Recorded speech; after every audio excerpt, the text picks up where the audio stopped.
Gavin Newsom says very racist thing. What a surprise. A liberal spouting the bigotry of low expectations again. I'm not trying to impress you. I'm just trying to impress upon you.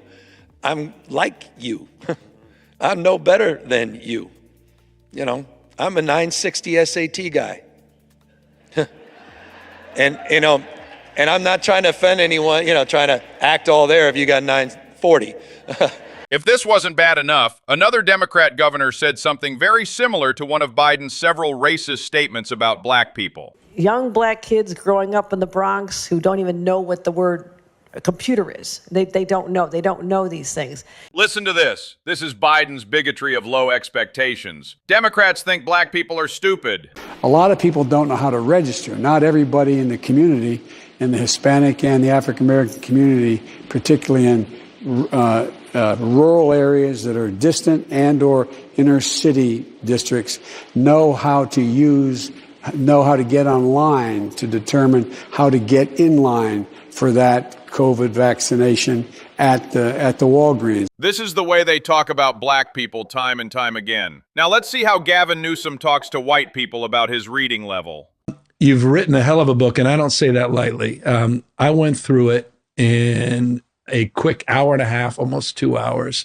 And trust me, I don't read very fast, but it reads at an unbelievable pace. So he says to black people he can't read, but here he is saying he read a 260-page book in 1.5 to 2 hours. That seems like a pretty good reading standard to me. They always set low expectations for black people, saying they don't know how to do simple things. Whether it is getting a driver's license, registering to vote, or getting on the internet, and then they say Republicans are the racists. Let's see how Trump spoke to black people at the Black History Month reception. Well, I want to thank you all and welcome you to the White House on this very special occasion. It is indeed. I've been at every one of them, and we celebrate the 100th anniversary of Black History Month. That's a big deal.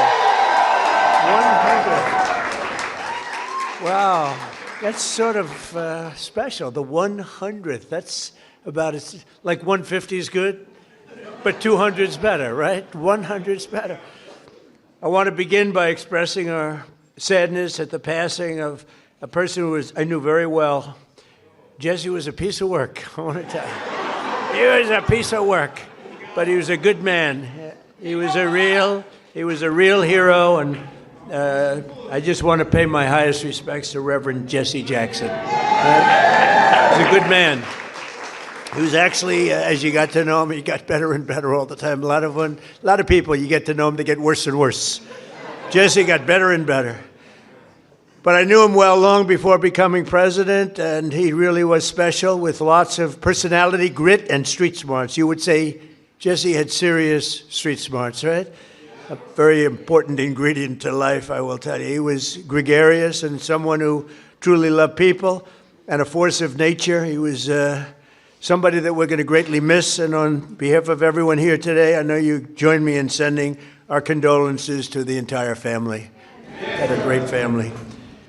We're also honored to be joined this afternoon by many exceptional African-American leaders and patriots, including Secretary Scott Turner, recommended. Where is Scott? Where is Scott? Will you come up here, Scott? He was recommended by somebody who's very special to me, Ben Carson. Ben Carson. Where's Ben? Where's Ben? Come on up here, Ben. Come here. I got to get here.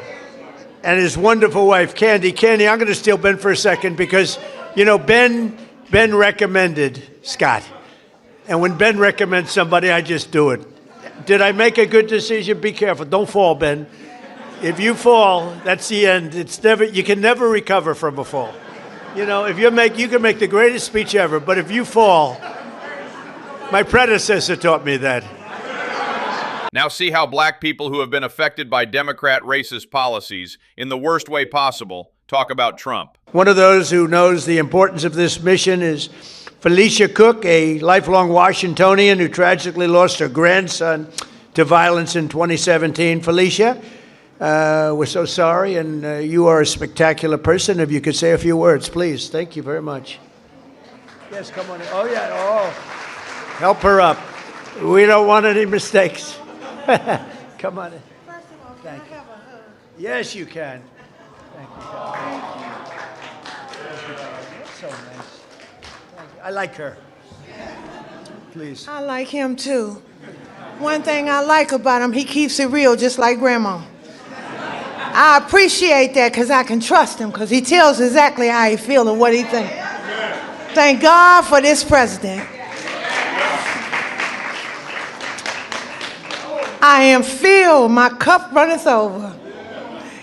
Because he allowed his constituents, his people to come to my house to interview me, to talk about the murder of my grandson.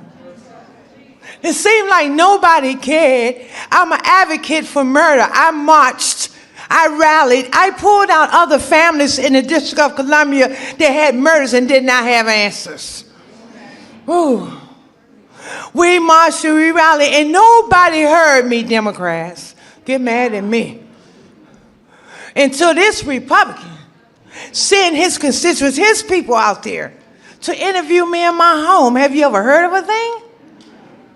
Then they invited me twice before Congress to testify for the beautiful bill that's going to change crime in the district.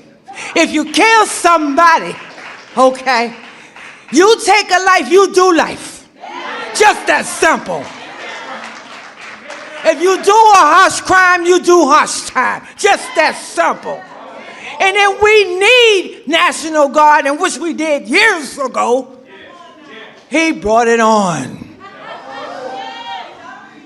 I love him. I don't want to hear nothing you got to say about that racist stuff. And don't be looking at me on the news hating on me because I'm standing up for somebody that deserves to be standing up for. Get off the man's back. Let him do his job. He's doing the right thing. Back up off of him. And Grandma said it.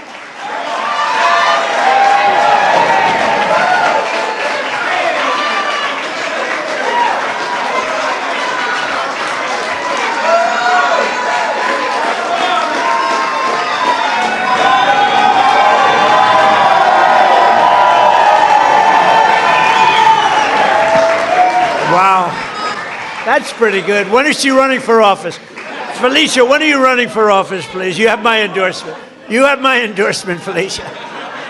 We put it all together. That's why we call it the great, big, beautiful bill. This will help millions of African-American children and ensure that no child is condemned to a failing government or a horrible school. And we have a person here who's fantastic on this subject. Greta, would you please come up? Please, Greta, come on up. Thank you. And her beautiful daughter. Thanks, Greta. Thank you very much. God bless you. Happy to meet you, darling. Well, I ditto, to God be the glory. And we're grateful for our president. He's doing some tremendous work. And I want to remind those that don't know that this was prophesied. So you weren't supposed to have the second term when it came about. This is your season. And God said that it was going to be rough the first 2 years and that things were going to happen. But then the last 2 years are going to be great. Well, I hope and so. yes, you're going to do some tremendous things. And so for that, we thank you. On behalf of all the mothers all around the world, I'm from Texas. I live in a zip code that I didn't have an opportunity to have a choice to go to school. And so when I raised my children, I wanted a better opportunity for them. And I'm so grateful to ACE scholarships and all the doors that the president is opening for education. My son was in a school that he didn't have any voice, and he found drugs in school. And he died. And so I'm here today to just show my appreciation for all the moms around the world. We have a choice now. This choice is so important to mothers. I have a child that, because I had a choice, she's in private school. She's thriving. She's thriving. She's going to be an anesthesiology nurse, and she's doing great. And ACE scholarships was a big part of that. Changing education changes everything. Thank you, Susan. Changing education changes everything. In my zip code, it feels like we were locked in a cage. And being locked in a cage and can't get out. And because of all of the things that you're doing for education, now we can get out and soar. Our children can have a chance to be prosperous, just like other children. And I thank you for that. This is a great opportunity. So on behalf of all the mothers all around the world, I stand here and I give you your flowers while you can still get them. Thank you. I appreciate you. Give me a hand. Thank you, sweetie. And this is here. Look how beautiful. What a beautiful. Thank you. Wow, so nice. Thank you very much. Thanks, Greta.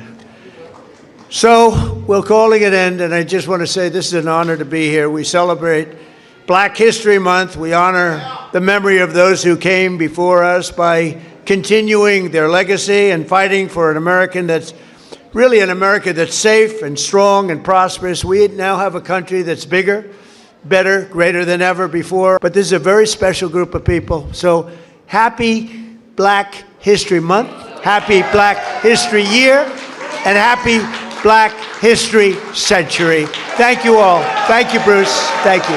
I don't know about you, but Trump does not seem like the racist the Democrats always describe him as. Let me know what you think in the comments.